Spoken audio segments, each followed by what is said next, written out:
right, folks, it's Wednesday, the 29th of December, so got a couple of days here before I need to get this back over to the owner. Committed to January, so definitely want to at least get it started, make sure it runs and everything, and then it's just a couple of minor things, and I'll walk through you that here just in a little bit. But got it all static time, got all the spark plugs torqued down, ran the battery cables, went ahead and mounted how it would have been, and I was going to put another one here, but I think that's safe to just run it right along the side of the battery so the positive and the negative cables don't really get crisscrossed and too close to one another there. So everything's wired, buttoned up, tightened up. We discovered yesterday that this hose, this original hose, it's got a little bit of a weep right about in there. And so it came out here this morning and still got a little bit of residual dripping out there, but we're gonna go ahead and see if we can't get this thing started sometime here tomorrow, the next day, and see if that just sprays out there or not. So definitely gonna have to get another radiator hose. And those of you that are working on these, you know, what should be is there's a larger diameter here on your radiator and a little bit smaller here, and basically that hose should just be an L. And this is the original hose, and you can see, but it's kind of, you know, bent flat there a little bit where they bent it. So and I believe that came straight from the factory like that. This is the a replacement hose, and then that one up there, I think it said Napa or something on the side of it. Let's see. Anyway, so all the fluids are topped off. The initial fill of oil, obviously we're gonna have to add a little bit more. I did not hook up the throttle for the pull, but I do have the choke on there. Reason being is I can't figure out how to get that throttle cable in there without it binding up or interfering with either in here or on the outside and hitting the side of the manifold. So I'm gonna have to figure out something there, but I've got the initial adjustment. I got, what, 2.5 out on the air screw there, and got the float set. We're using a, let me walk back over here and see if I can't find that. Yeah, here we go. I'm using this float kit. It comes with all the, it's a Daytona, and it's got a different type of float valve in there, and it's a flat one instead of what would have been, you know, kind of the old diaphragm button kind. So got that all set up, and I used all the parts out of there, even the accelerator valve there. Got it all set. Real easy to follow the directions in there and how to do it. Those of you that have worked on cars before, you know, Holley 4 barrels or whatever, these Carter WOs are a little bit temperamental, but you know, not much to them once you get it set up. And so yeah, the workbench is cleared. These wires here from the wiring harness, that would have went to the original generator and to the voltage regulator, and then the horn wire button that we did not use. And then there was a leftover one. I believe that one was from, I don't remember what that was for. We'll have to go back and look at the specs, but that was an extra wire as well. So the horn, I'm going to take that apart one last time and see if I can't clean up the contacts and see if anything's, you know, burned out in there. Usually those coil windings, you know, over time, they, you know, water and gunk and everything gets down in there, and eventually it just, you know, disintegrates. But on initial inspection, it didn't look like anything was wrong with it. It's just, it wouldn't beep. And then remember the coffee can over there with a bunch of extra parts? Well, we found the little timing cover for that timing hole on the side of the bell crank there. So, and actually found the bolt that goes to it too. So, and then there's, could use that if you'd like to. It's a little bit short, but it's got the flat screwdriver in there. Much better to use that and then put a lock washer in it. And once we get it timed, we'll get that sealed up. Got to put the this bolt here. I'll show you where that goes in just a second. Hang on to that. Got to put the last clamp on the exhaust, and then still got to get the hangers mounted up under there. But this extra bolt here goes right there in that hole, right there. And for the life of me, I can't get that lined up, and I think it's stripped out in the frame, but the other one holds tight. So this is the extra bolt from there. And then I've got to go get a couple of extra bolts that will go right there. As you see, right where those star washers are, I've got to get that one that holds the fender, and then I got to get the one that goes in the front of the steering gearbox there, and then also that bolt there for the fender as well. So, but I've got the, like I said, the draft seals in there, the springs, and got the inch and a half play on the clutch. It's nice and tight. We've got the clutch spring, got that mounted up on the clutch pedal there. Even though there's one on the brake pedal shaft, you should have one there. And then the brakes are all real tight. Yeah, and got a little bit of play before we hit it. I may need to adjust that shaft on the brakes, but you know, as far as them working, they're holding pressure and everything. Pedal's nice and free. Oh, and then got the seats all cleaned up. Just put some OxyClean on them. So got the, you know, just the gunk off of the main part of it. But that's pretty old duct cloth there. And I'll show you on the passenger side, it's already tearing, and just a couple of sitting on that, and it's just gonna rip right through. But these cleaned up really nice, got them mounted down, and they're nice and firm, all the bolts. And the brackets all lined up. I did have to just gently caress this one just a little bit with the hammer to flatten it out. It was all bent up and everything, so got the tailpipe. Actually, the owner came over yesterday and helped me climb up underneath there and got that into the exhaust there. And you see the hangers. I mean, they're hanging, or they're supporting it a little bit, enough to get it running and started. We're not going to drive it around like that. But anyway, and here's this duct cloth is just, you know, you can hear it almost tearing, but a couple of people sitting on that, it's just going to rip and disintegrate. So those definitely need to be recovered. The backs, they're okay, but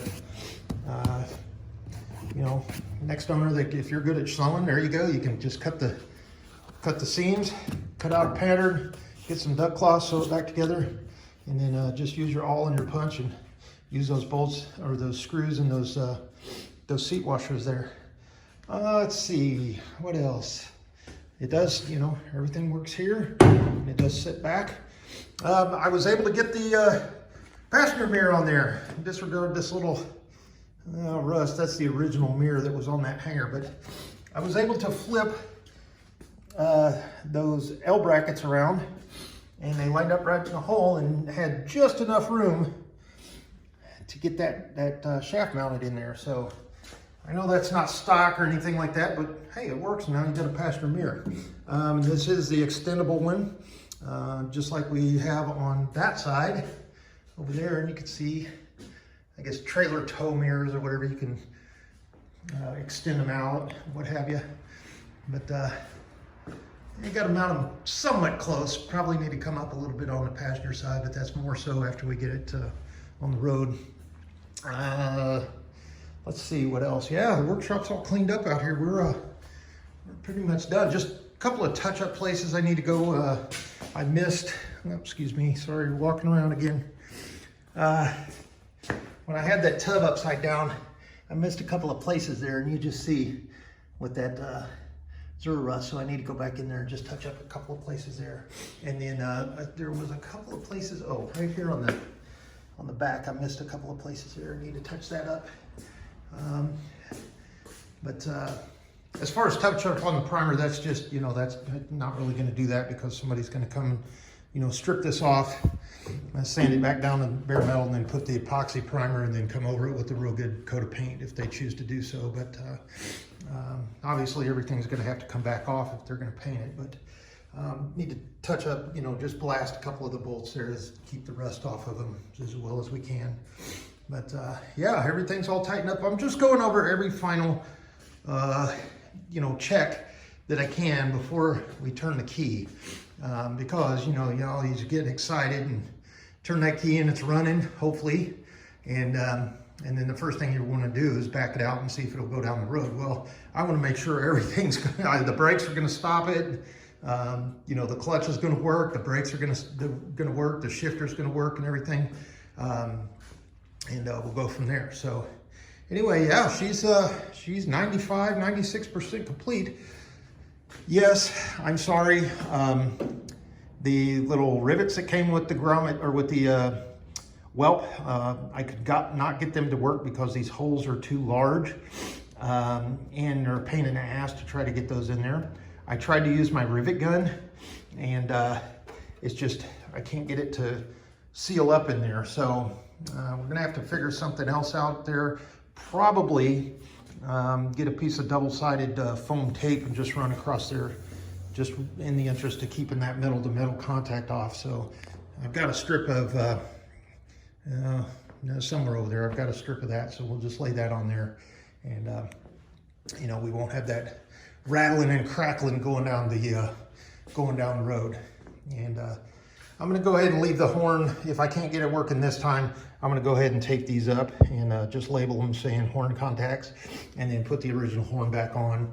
And then, if the owner chooses to get one of those additional horns or something like that, they can use that, Amazon or something, 12 volt, hook it right up, no problem. I don't think you actually need the horn to be roadworthy and get it registered or whatever. I'm not sure about that, depending on state, but this is an antique vehicle, and hell, you don't even have to have seatbelts in it. Let's see, what else? Oh, did not put that that homemade little grill rack back in. Reason being, that's not original to the Jeep, and the cushions don't fit. And you can see, sorry the dolly's in the way there, but yeah, those just came out of a boat or something.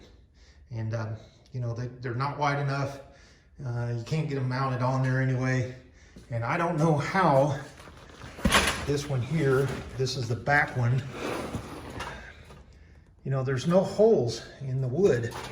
So I don't know how in the hell they had that mounted back here on the tailgate, with the bolts and everything sticking out.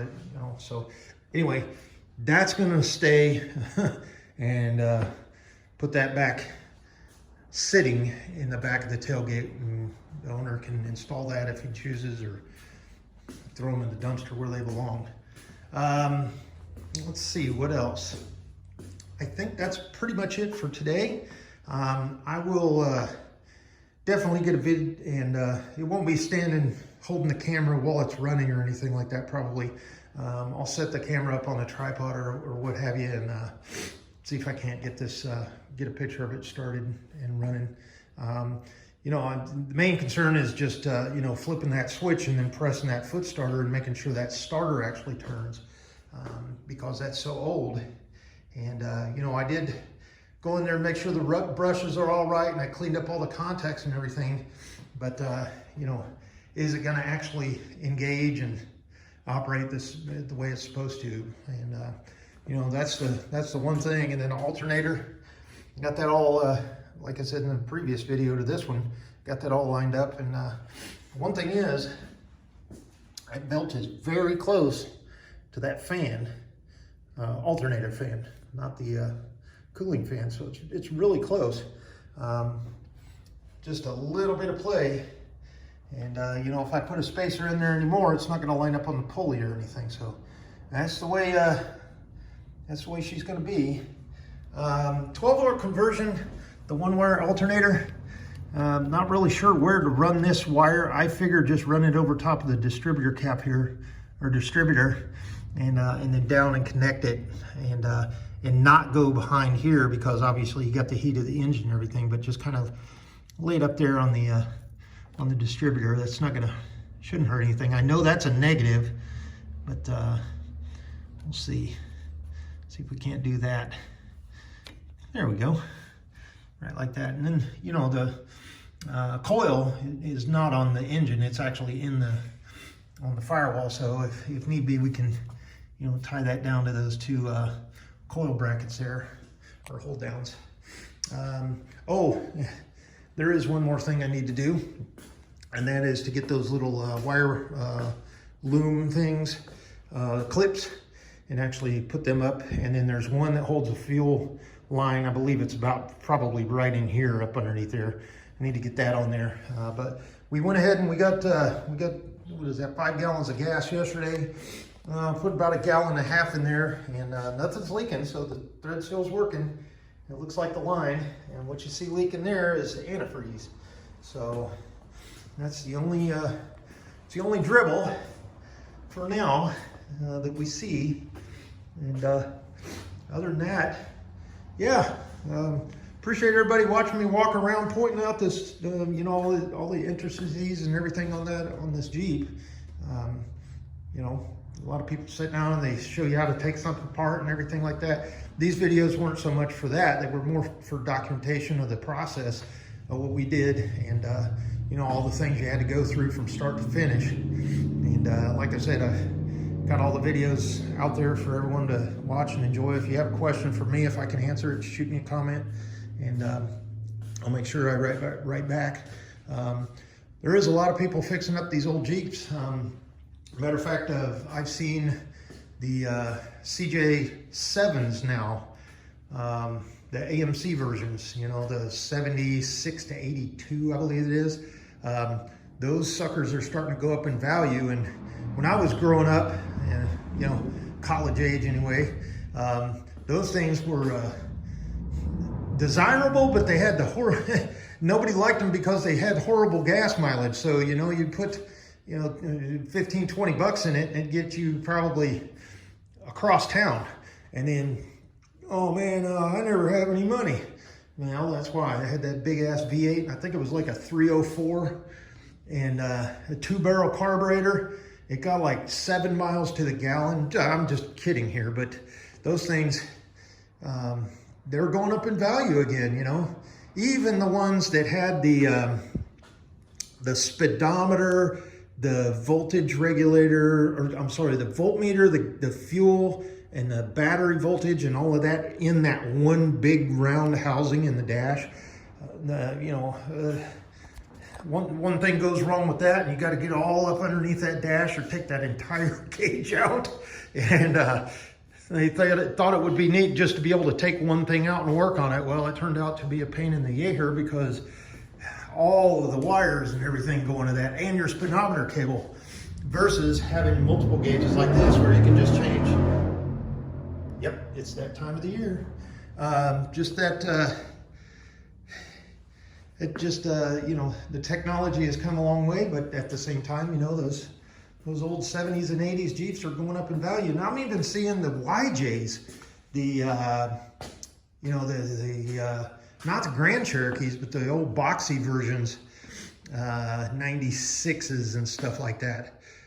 Those are going up in value too. And it used to be you could pick one of those up for like 1,500 bucks. And now a lot of them have been lifted or they've been restored. And, you know, a lot of people out there asking $6,000, $7,000 for those things. So it's the year of a Jeep.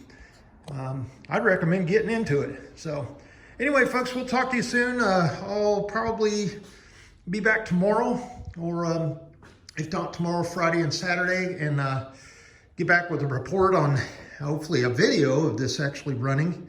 And then if we get it running, we get that initial run, that braking in, then we'll get it timed up and see if she'll go down the road for us. So, all right, El Chacal is gray, and she is back and ready to spend the next 76 years of her life. All right, take care. Bye.